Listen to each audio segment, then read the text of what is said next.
guys, Assalamu alaikum, myself Aisha and welcome to my another video.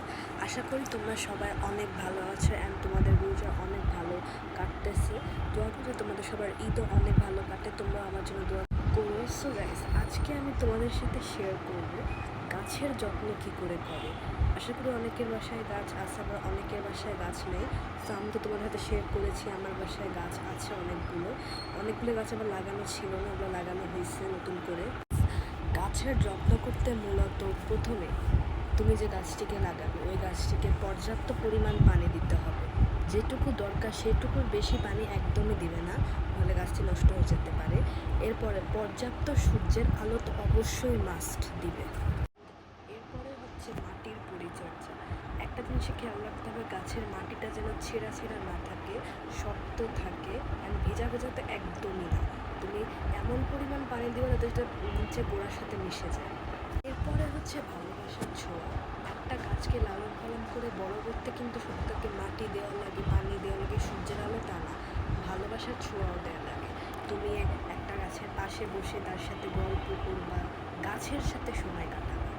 আমি যা যা বললাম তোমরা অবশ্যই তা ট্রাই করে দেখবে। একটা কথা মাথায় রাখবে, গাছ আমাদেরকে অক্সিজেন দেয়, সেই অক্সিজেন গ্রহণ করে আমরা বেঁচে থাকি এবং আমরা কার্বন ডাই অক্সাইড ত্যাগ করি, যেটা গাছ গ্রহণ করে বেঁচে থাকে।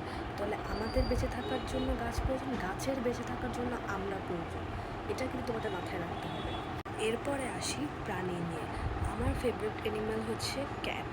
বিড়াল আমার অনেক বেশি পছন্দ। এর মানে এই না যে আমার শুধু বিড়ালই পছন্দ, আর কোনো প্রাণী পছন্দ না, আর কোনো প্রাণীকে দেখলে আমার ঘৃণা হয় তা না। আমার সব প্রাণী পছন্দ, বাট বিড়াল একটু বেশি পছন্দ। অনেক মানুষের মাথায় ধারণা থাকে যে ধরো যেমন কুকুর বিড়াল, কুকুর যেদিক দিয়ে হেঁটে যায় ওই দিক দিয়ে নামাজ পড়া যায় না, এটা জানি। হ্যাঁ, বিড়ালকে মানুষ ঘরে পালে অনেক লালন পালন করে, কিন্তু অনেকে দেখবা কুকুরকে অবহেলা করে। কেন ভাই? কুকুরের কি জীবন নাই? কুকুরকে তো আল্লাহই তৈরি করছে নাকি? বেসিক্যালি কোনো প্রাণীদের মাঝখানে তোমরা ভেদাভেদ করবে না। একটা কথা মাথায় রাখবা, যে প্রাণীগুলো মরে গেলে একদিন যেখানে যাবে, আমরা মানুষরা মরে গেলে কিন্তু একদিন সেখানেই যাবে। তাই কোনো কিছুকে কখনোই অবহেলা করবা না। সো গাইস, আজকের মতো আমার ভিডিওটি আমি এখানেই শেষ করছি।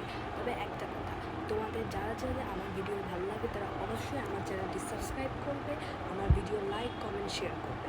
যেহেতু আমি ইউটিউবের নতুন, তোমাদের আমাকে সাপোর্ট করতে হবে, নাহলে কিন্তু আমি যদি আমাকে সাপোর্ট না করো তাহলে আমি আরও ভিডিও বানাতে পারবো না। অ্যান্ড আমার চ্যানেলে খুবই কম সাবস্ক্রাইবার, এটা তো তোমরাও জানো।